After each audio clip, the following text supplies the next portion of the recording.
all right, we've got a great guest here. He's waiting. He's like, oh my God, what's going on? Why haven't we started yet? When's he gonna get to me? He's probably shaking, he's nervous. He's like, he was fine until I said how many viewers, but you know, then he gets nervous. No, you're not nervous at all, Nick, are you? This is Nick. The comic book is called Torchbearer. Yes. It's beautiful. I was looking at it before. I'm gonna show it off here. And then, Greg, do we have the product cam? Is it working this far this morning? Here we go, look at that. Yeah. How about that for some artwork for you folks? This is Torchbearer. Now, you're the creator, the writer. Right. You have people who do some amazing artwork. It's beautiful. I'm gonna show the folks at home some of this artwork. How did you come up with the story? It was in 2012, and Occupy Wall Street was happening, and I had a book of both Finch's mythology, and I don't know, something just clicked between what was going down in the street and those classic tales of mythic heroes. Now, were you at? I was not. You were not at Occupy Wall Street. No. Did you go down at all? I passed by it. Okay. I went down there and covered it. It was definitely an interesting experience. It So was. what's the story of Torchbearer? So, Torchbearer asks the question, what would we do when corporations start buying up planets, star systems, and entire galaxies? And we follow the story of certain individuals who are tied with the rebel resistance group called the Torchbearers as they try to bring down these corporations from outside and also from within through moles and secret agents and that kind of thing. Wow. Yeah. And how many issues have you guys made? I've got 4 right here. That's 12 issues in 4 books. 12 issues in 4 books? Yes. We're working on Wow. 13 right now, and it's planned to be 50 issues. Wow. Or 50 issues and a series, as I like to call it. Very cool. Now, had you ever done comic book writing before? Or was No, it- this is my first one. How do you go from like, hey, I'm a comic book fan to, hey, I'm writing a comic book? You have a great idea, but I mean, going from nowhere to here, I mean, this is gorgeous. Well, I've always liked writing, and I've always kept writing, but to specifically write for comic books, I actually went to this school called Comics Experience. They actually have an artist alley table here, and I talked to the instructor, Andy Schmidt, and I learned the basics of comic book writing. And from there, I just got gumption, man. I just went for it. That's amazing. Did you have to put like your life savings into it? Is it a story like that, or was it just you kind of put a little in, you put a little in? Mostly it was time in the beginning. It's both, actually. I put a lot of time in it and a significant part of my income, yes. But you know, you got to do what you got to do, man. Especially if you believe in it. Is this your full-time job at this point? It's not. I Okay. don't know what a full-time job is anymore because I have so many full-time jobs. Do you're one of the people like me. You work 90 hours Yeah. plus a week so that you don't have to work 40. Exactly. Yeah. I don't know when I sleep. I probably slept only 2 hours for the past 2 weeks. Well, also you're at Comic-Con. I mean, Right. that's a little nutty too. That's true. I mean, it's beautifully done. Look at this cover. All right. I mean, look at this thing. Oh, that kind of, what is going on here? Because that makes me want to read it, but it also makes me think of some things I might look at online later. In that book, it's actually the resolution of our first story arc, and one of the lead characters is tortured in a simulated environment. Wow. Her name is Dr. Selene Ellis, and she's one of the lead protagonists in this comic book series. Tell me about the characters and how hard it was to develop them. So Dr. Selene Ellis, who is the main focus in throughout most of the story, she works at Prometheus Incorporated. And throughout the 12 issues, one of the things that we need to find out is whether or not she is a mole and for whom, whether for the Torchbearers or for Prometheus, the big bad company. Could she be playing both sides or not?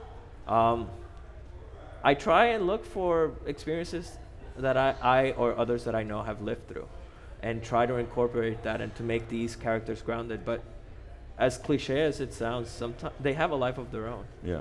Like one of the characters, Nate, I never planned for That's her. got to be so interesting being a first-time writer out of the gate like this, and, Yeah. and being like, yeah, the characters have a life of their own. Yeah, it's not something I would recommend for everyone to do. Like take such a vast project. But yeah, it's humbling to say the least. Seeing all these characters and they grow, and you think you have an idea of what they want, and then I don't know, they just go out and tell you, no, this is what I would do. When you went to the Writing Academy, Yeah. Is there like a formula for writing comic books? Is there a set way? Is it, television a lot of times is very formulaic. Right.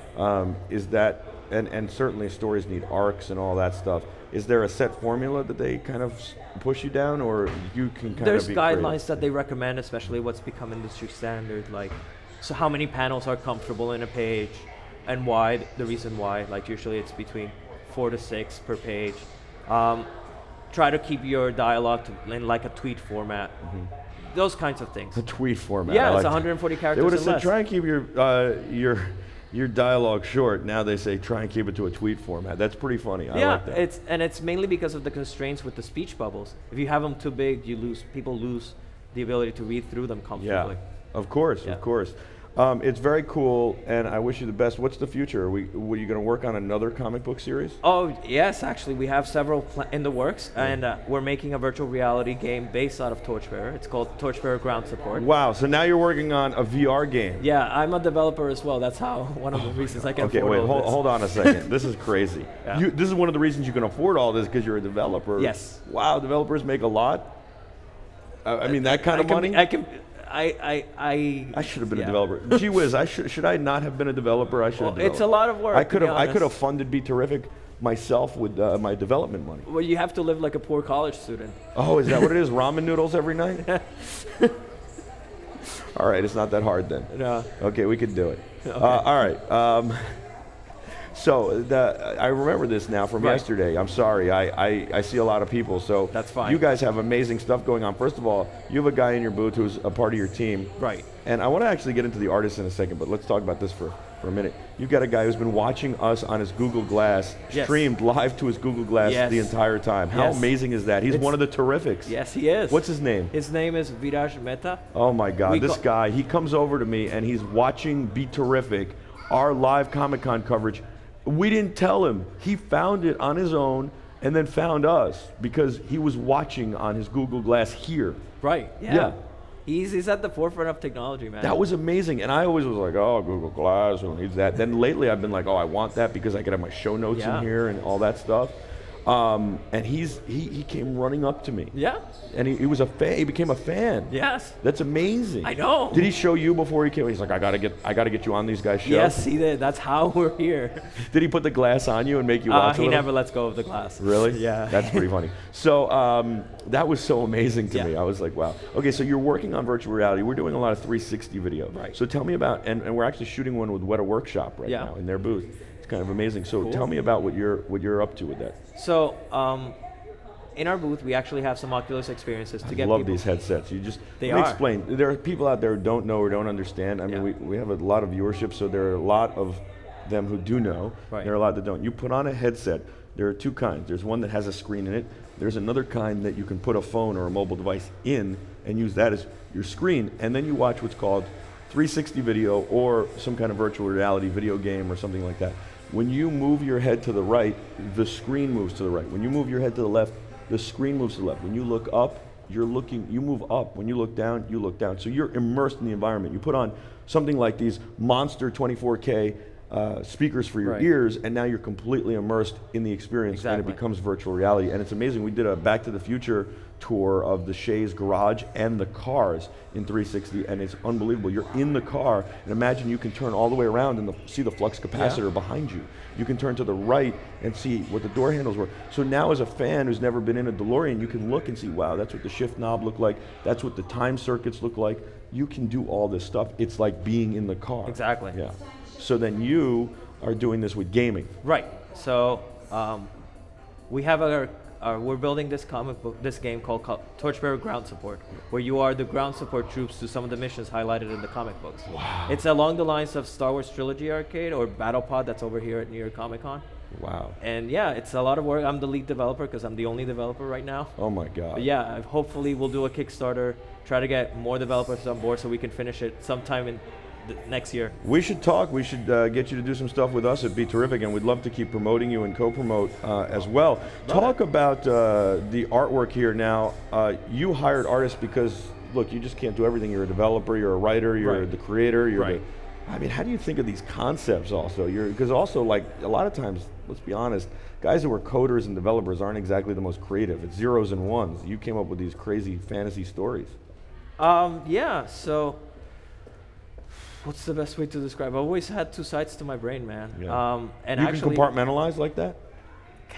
no, everything just blends together. It does. Yeah, and actually, when I tried to compartmentalize, I was in a funk, and it led to being more creative artistically, and that's how it led to the comic book. Do you have, like, do you see the zeros and ones as you're writing this, as you're conceptualizing it? Do you see it as zeros and ones? In a way, more the code. I see the code. I can visualize it. Wow. Also, I worked in something called augmented reality as a researcher Sure. at Columbia University. Yeah. So I like augmented reality. Yeah. I don't really know what to do with it, but I like it. And the only thing I've seen that it really works for is advertising. But okay, so then you don't draw it, but how do you find the right artist, and then who are the artists, and then how do you get them to put your vision on paper, and how much do you micromanage that? So surprisingly, for the first book, Dennis Calero, he's done a lot of work for Marvel and DC, and that was through Twitter, of all places. Really? I know.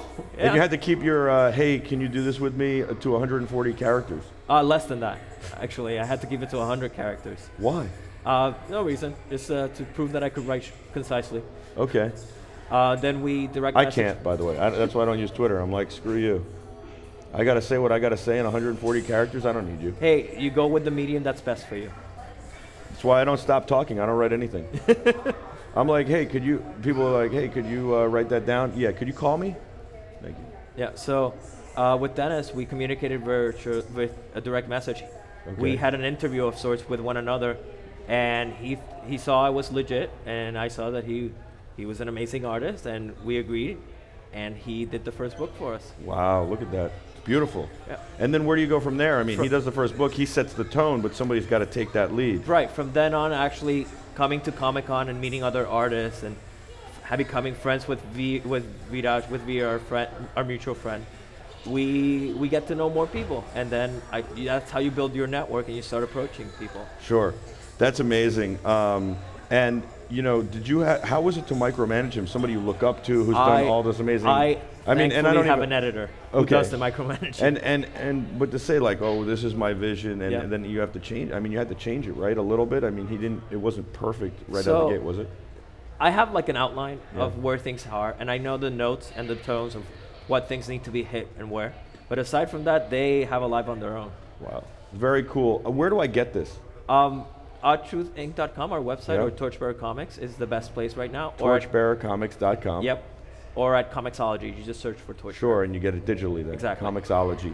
And are you working on distribution in comic book stores? That's the plan after this, since we now have a full story, Yeah. like a good graphic novel. Our goal is then to go to Diamond and actually distribute it all across the nation. Nick, thanks so much for coming on. I been a really pleasure. appreciate it. You're awesome. Oh, thank you. This is awesome. I love what you're doing with VR because I think that's the next generation. I really think that's the future. That's the next step. I the agree. next evolution is what I meant to say. And I hope that a lot of other people will do it, but I love that you're leading the charge, and I hope that we can do some stuff with it together as Yes. well. It's really awesome to see you here and to see you doing well. Oh, thank you for having me. Thank you for coming, and thanks for bringing this for us. Oh, my pleasure. Everybody go to torchbearercomics.com, correct? Yes. Torchbearercomics.com. Torchbearercomics.com. Torchbearercomics.com. I'm Michael Artis. We'll be back with a whole lot more. Your live continuing Comic-Con coverage in New York City for 2015 on BeTerrific, only on BeTerrific. You are the Terrifics. You make BeTerrific special. We'll be back right after this.